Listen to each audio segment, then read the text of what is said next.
Olá, meus amigos, sejam todos bem-vindos a este canal. Eu quero agradecer primeiramente a todos que se inscreveram, que aceitaram o nosso convite.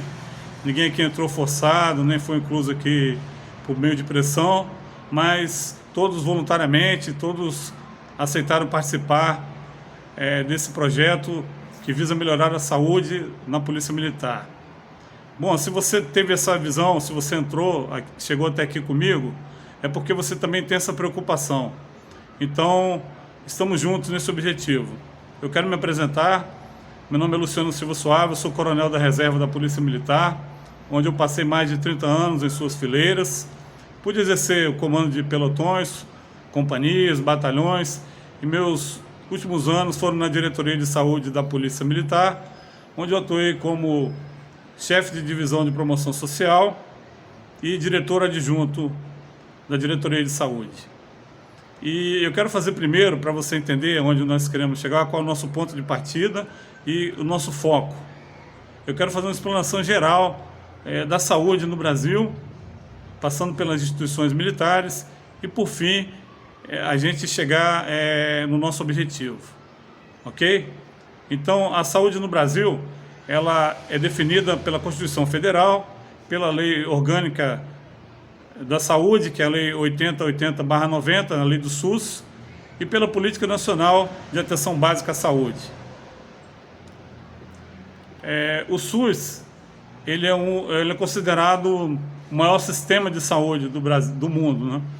E ele é norteado por alguns princípios, né? O princípio da integralidade, onde você tem a prevenção, a promoção da saúde, a reabilitação e o tratamento de doenças na sua totalidade, na sua integralidade, ou seja, desde uma simples dor de cabeça até um transplante de órgão. O SUS, ele se compromete a fazer. O princípio da universalidade, que ele é direito de todos, né, independente da nacionalidade. Se vier algum estrangeiro aqui no Brasil, ele também é atendido pelo SUS, ele deve ser atendido pelo SUS, o que tem levado muitas pessoas a fazer um certo turismo, né, de saúde no Brasil, onerando ainda mais esse sistema. E tem também o princípio da equidade, que é tornar todos iguais, não é o tratamento igualitário. Às vezes o tratamento ele tem que ser diferente para tornar todos iguais. Exemplo, uma pessoa que tem um problema de saúde grave ou gravíssimo, né, ele tem que ser tratado, tem que ser investido nele mais do que uma pessoa que apresenta um problema de saúde comum. Então, essa diferenciação chama-se equidade, para tornar todos iguais. No Brasil, né, 190 milhões de pessoas dependem do SUS. Mais de 200 milhões de habitantes, né, 200 e tantos milhões de habitantes, e 190 milhões dependem do SUS. Na verdade, todos nós dependemos do SUS de alguma coisa, porque os planos de saúde, eles não fazem transplante de órgãos. E você descobre também que muitas doenças, elas não são amparadas. Quando você vai precisar, mais preciso, você vê que tem essa dificuldade também no plano de saúde. Segundo dados apresentados, né, pelo site UOL, os investimentos de saúde no Brasil, eles caíram 64% nos últimos 10 anos, né, ou seja, de 2013 a 2023. Perdeu-se cerca de 10 bilhões no investimento de saúde. Em 2020, ou melhor dizendo, em 2019, a saúde perdeu 20 bilhões por causa da emenda complementar, né, a emenda constitucional 95/2016, que ela congela por 20 anos os investimentos de saúde. E isso tudo vem agravando, né, o financiamento do sistema SUS. A Secretaria do Tesouro Nacional, ela prevê com o envelhecimento da população brasileira, um aumento nos gastos de 50,7 bilhões até 2027. E isso também eleva ainda mais a oneração do nosso sistema. Em 2023, o governo federal contingenciou 452 milhões da verba da saúde. Então, hoje nós temos um gargalo, né? Nós temos um gargalo, um congelamento, um achatamento, né, da verba pública e o aumento dos problemas de saúde. E agora, em 2023, no mês de março, o SUS ele considerou também a saúde bucal como tratamento integral, universal e com o princípio da equidade, né? Ou seja, a atenção bucal era primária, agora ela passa a ser integral, totalitária. E isso vai onerar em 3,8 bilhões, mais ou menos, o investimento anual, né, do governo federal.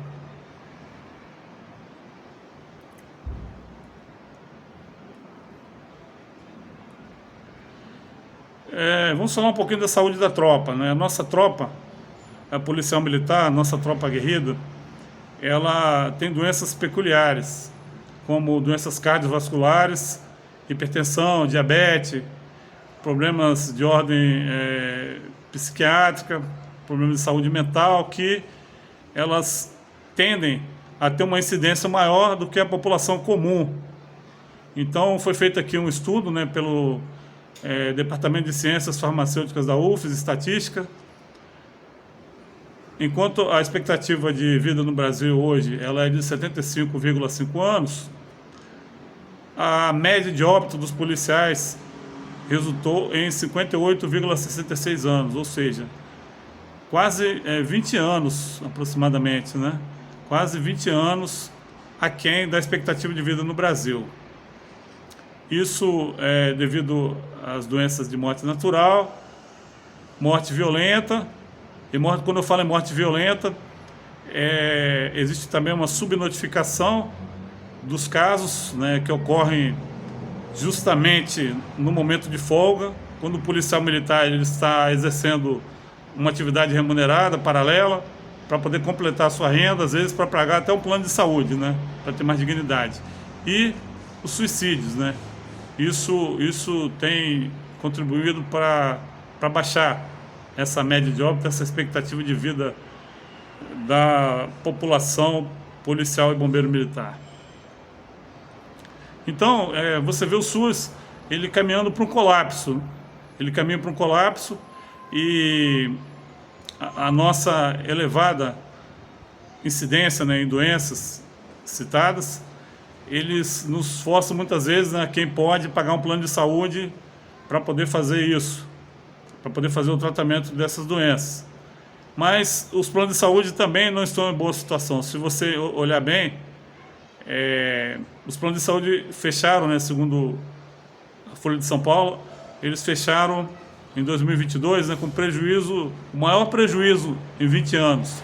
Ou seja, 11,5 bilhões de reais em prejuízo. Então, se você vê aí, o lucro também deles é muito pequeno. Aqueles que têm lucro, que conseguem lucrar, um lucro 3%, 4%. Eles trabalham assim num sistema de muito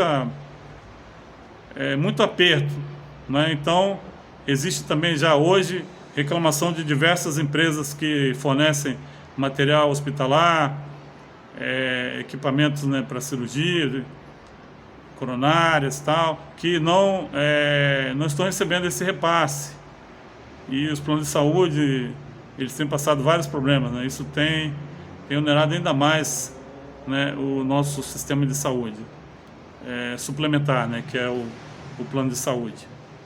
Então, nós, enquanto instituição, nós temos desafios, né? Então, o primeiro desafio é administrar uma instituição de saúde. Nós somos uma tropa, temos um comando e temos um hospital próprio. Por que um hospital próprio na Polícia Militar? Se a nossa incidência de problemas de saúde é muito maior do que um civil, até 5 vezes mais a probabilidade de ter um infarto, de ter diabetes, né, doenças psicossociais. Então isso requer um tratamento especial, porque o próprio SUS ele não garante a equidade para o policial militar. Então existe essa diferença. Na própria Roma antiga, há 2000 anos atrás, eles contrataram médicos para cuidarem dos legionários, né? Médicos que foram incorporados às fileiras, né, do exército romano. E esses médicos, eles fizeram um papel brilhante e eles desenvolveram ali técnicas de asepsia, instrumentos cirúrgicos para aquela época que aumentaram em 5% a expectativa de vida do combatente. Então a função da saúde na Polícia Militar é essa, é de aumentar a expectativa de vida do combatente face aos grandes desafios da profissão. Então, o maior desafio nosso hoje é administrar a saúde da nossa tropa, é ter uma visão geral, uma visão holística da saúde, centrada no paciente.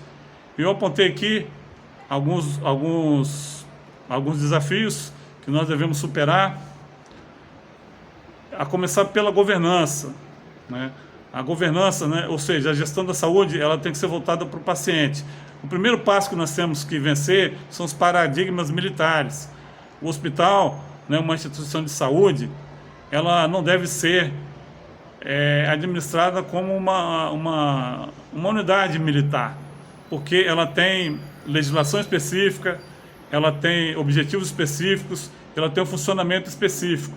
Então, às vezes, as pessoas, pela nossa formação militar, né, nós tendemos a dar valor mais, exemplo, colocar mais pessoas num cartório do que no setor de compras do hospital, né? Isso, estou falando assim de forma genérica, né? Não estou citando um exemplo, mas a tendência nossa é essa, porque nós temos essa visão, essa preocupação militar. A capacitação dos gestores, né? Muitas vezes os gestores que atuam no sistema de saúde, né, militar, eles não têm a formação específica. Então, isso deveria fazer parte da inserção curricular.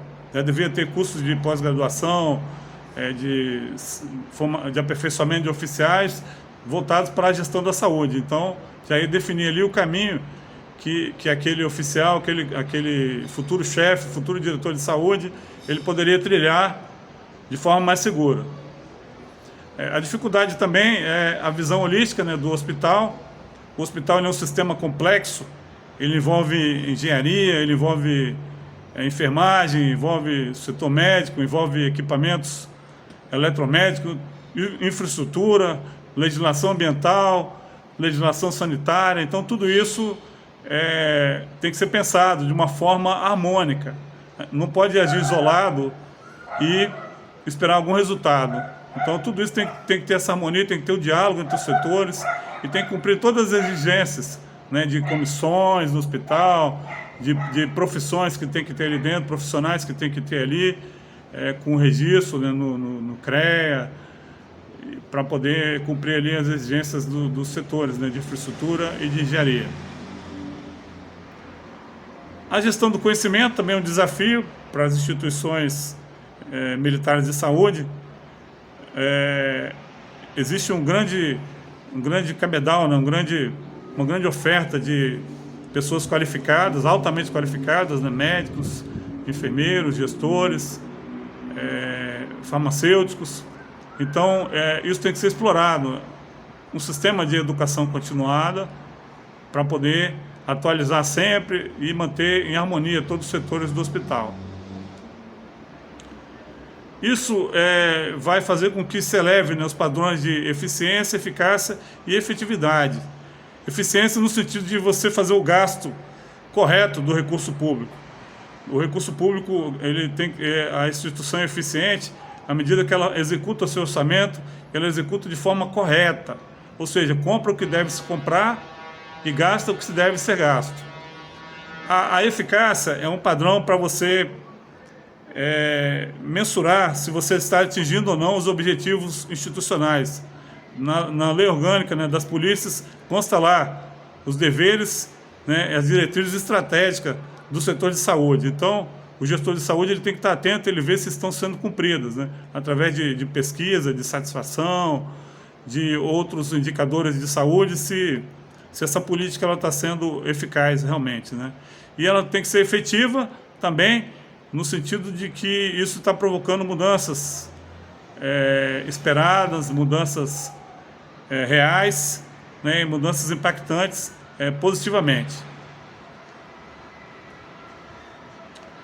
O orçamento, né, também é um desafio, né, o orçamento não só do SUS, dos planos de saúde, né, não há de se esperar também que o orçamento de uma instituição militar, policial militar de saúde, também não seja encolhido, né?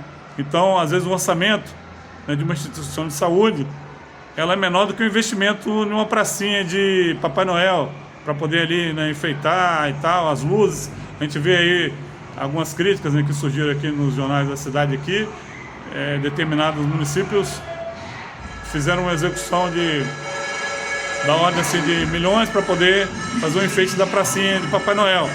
E eu, quando eu vi essa reportagem, eu falei, poxa, é maior do que o orçamento de um hospital, né? Muitas vezes um hospital militar.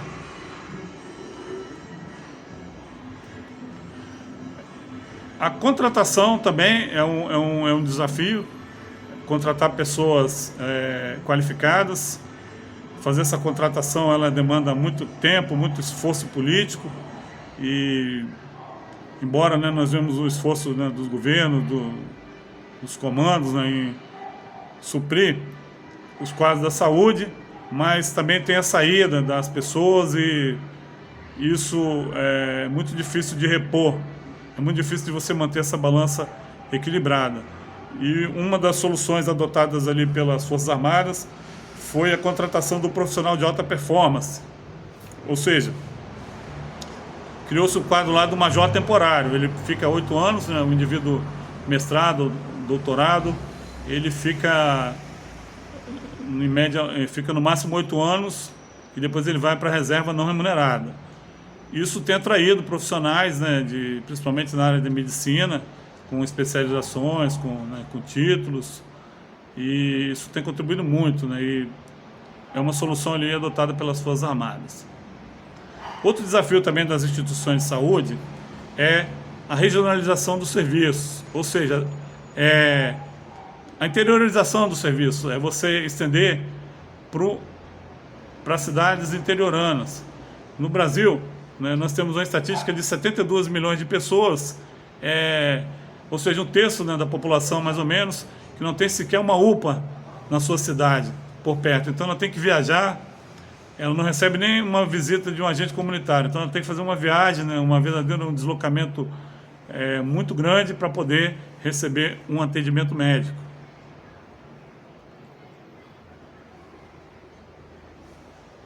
E nós temos esse problema, né? Os médicos, eles tendem a ficar nas capitais por condições econômicas, condições de oferta de serviço, onde estão os hospitais. E nós temos um caso aqui, segundo um estudo da demografia da medicina, da demografia médica, em 2015, Vitória já tinha 11,9 profissionais médicos a cada 1.000 habitantes, por 1.000 habitantes. Ao passo que a média no Brasil era de 2,5 profissionais médicos para cada 1.000 habitantes. E isso em 2015, a projeção era que em 2020, né, não foi mensurado, não fizeram outra mensuração, né, esse estudo foi feito pela faculdade da USP, né, de São Paulo, mas não foi feito outro estudo, mas a projeção, não que seja do meu conhecimento, né, mas a projeção é que chegasse em torno de 17 médicos para 1.000 habitantes aqui em Vitória, né. Então, muitas vezes essa contratação, ela tem que ser também de uma forma já deixar claro, né, aquelas pessoas que vão atuar nas cidades interioranas, porque a maior reclamação do policial é isso, que do interior é que ele não tem acesso a determinado serviço, ele tem que se deslocar, e às vezes o custo dele é muito alto para vir, né, em torno aí de R$500, R$600 para fazer uma consulta médica gratuita. Então, às vezes ele opta por ser atendido na rede pública mesmo, ou pagar uma consulta médica na sua região. Outro desafio também para a gestão, né, das instituições militares de saúde, policiais militares de saúde, é a criação de uma gestão participativa, porque nós temos uma passagem muito efêmera dos diretores, né, dos chefes, dos comandantes, e acaba a política não tendo continuidade, a política de saúde não tendo continuidade. Então, esse princípio também ele é norteado no SUS, né, onde a política de saúde ela é feita pelos conselhos de saúde de forma participativa, né, 50% é da sociedade civil, 25% profissionais da saúde e 25% pessoas que prestam serviço no setor. Então é muito interessante essa gestão participativa. Acho que é um desafio, né, de ter pessoas usuários, né, de ter pessoas dependentes, de ter pessoas titulares, tendo essa participação também na construção dessa política de saúde, junto com o pessoal da saúde, junto com os gestores. Isso seria uma forma de dar continuidade à política de saúde. Outro desafio é a hierarquização do serviço, né? Hierarquização não no sentido assim militar, mas no sentido assim de atendimento, né? Ou seja, o foco hoje é na medicina curativa. Então o foco deveria ser na atenção primária, a saúde, né, da família, casos de visita, né, aos batalhões, projetos que visassem assim conscientizar, desenvolver uma prevenção das doenças, né? E como vou citar também, né, os casos bons, né, que tem no SUS, a saúde da família, onde 80% dos casos eles são resolvidos dentro do programa. E uma equipe, ela atende entre 3.000 a 4.000 pessoas de uma população. Uma equipe, né, contendo um médico, né, um generalista, um enfermeiro, um auxiliar técnico, um técnico de enfermagem, e um profissional da saúde bucal, e podendo ter outros tipos de profissionais, né? Então nós tivemos a oportunidade de participar de várias campanhas, né, quando estava na direção do HPM, campanhas de saúde itinerante, né? O PPSM, que é um programa de prevenção à saúde do militar, que também foi desenvolvido lá no HPM durante muito tempo. Então, com base nessas pesquisas, né, então, ali tinha um quadro de profissionais da saúde e médicos, enfermeiros, que eles iam até os batalhões e faziam, né, o diagnóstico. E quando havia necessidade, eles já eram encaminhados para consultas, né, para consultas médicas e exames, tratamento, né. Então, isso aí era muito positivo, né. Então, essa forma de atuação preventiva, ela é 4 a 6 vezes menor do que a forma curativa. Certo?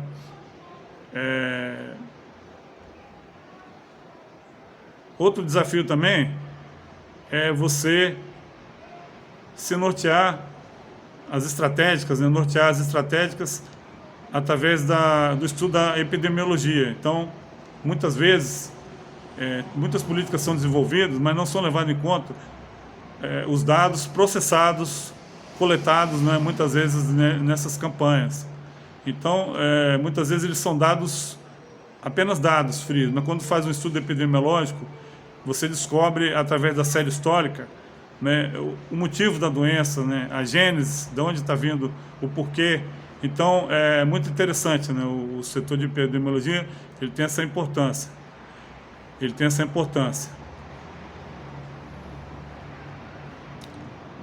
Inovações tecnológicas também é um desafio. Hoje a medicina ela é inflacionada, né? Inflacionada assim, no sentido de ela torna-se cara devido ao avanço tecnológico, né? Equipamentos de última geração, softwares, né? Hardwares. Isso tem inflacionado a medicina de uma forma superior à inflação do país.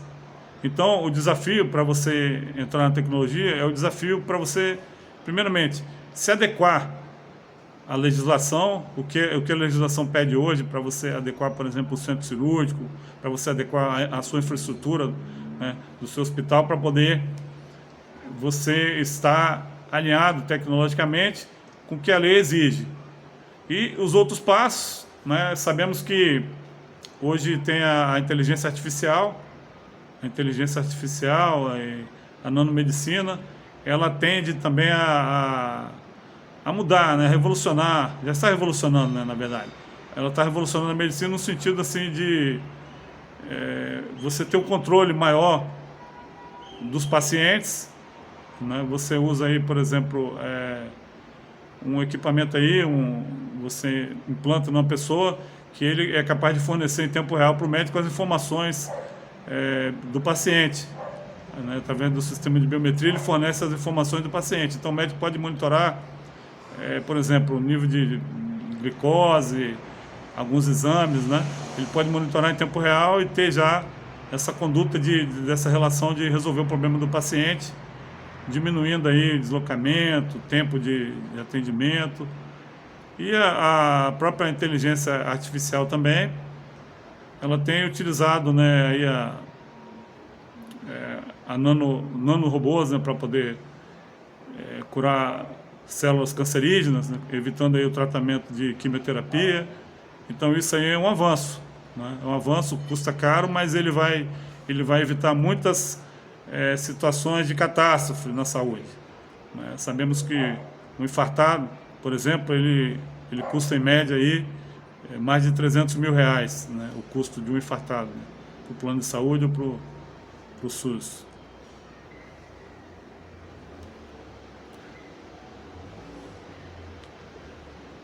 Então, essa é a visão nossa, né, de problemas, né, enfrentados aí hoje pelas instituições militares de saúde. E quero dizer o seguinte, que dentro dessas dificuldades todas apresentadas, o nosso projeto ele visa criar a Fundação de Saúde de apoio ao HPM. É uma fundação gerida pela sociedade civil organizada, pensionistas, dependentes, titulares do plano, profissionais da saúde, pessoas que vão pensar formas de contribuir para a melhoria da saúde, né? De contribuir. Então, o mesmo espírito que surgiu quando fundou o HPM ali, quando foi feita ali, bateu o primeiro estaca ali, foi de união, foi de integração, foi de força de vontade, foi de vencer paradigmas, de superar desafios, né? Então, a gente agradece muito a pessoa do Coronel Otávio, que encabeçou esse projeto, que consolidou essa conquista, né, para a Polícia e Bombeiro Militar. Então, hoje, se nada for feito, né, se não for inovado, a gente também vai ruir. A gente vai ruir, né? Ficamos muito tempo sem concurso médico aqui no Espírito Santo e várias vezes pensamos que o HPM iria fechar as portas. E sabemos da dificuldade também que é muitas vezes adquirir coisas de pequeno montante, né, financeiro. Então a proposta nossa é criar uma fundação de saúde privada, sem fins lucrativos, para que nós possamos estar juntos, traçando objetivos estratégicos para contribuir com a saúde do policial militar. Então quero te agradecer, você que esteve comigo até aqui. Continue conosco, continue no canal, continue ligado aí nas nossas apresentações. Vou passar mais 2 apresentações para falar sobre esse projeto, para a gente entender melhor. E no final nós vamos nos reunir e vamos consolidar, né, essa conquista também. Então conto com o seu apoio, muito obrigado, que você compartilhe com as pessoas que irão somar conosco esse vídeo e você possa continuar conosco também nessa luta, nesse projeto, nessa luta que não é só minha, mas é a luta de todos nós. Muito obrigado e um forte abraço a todos.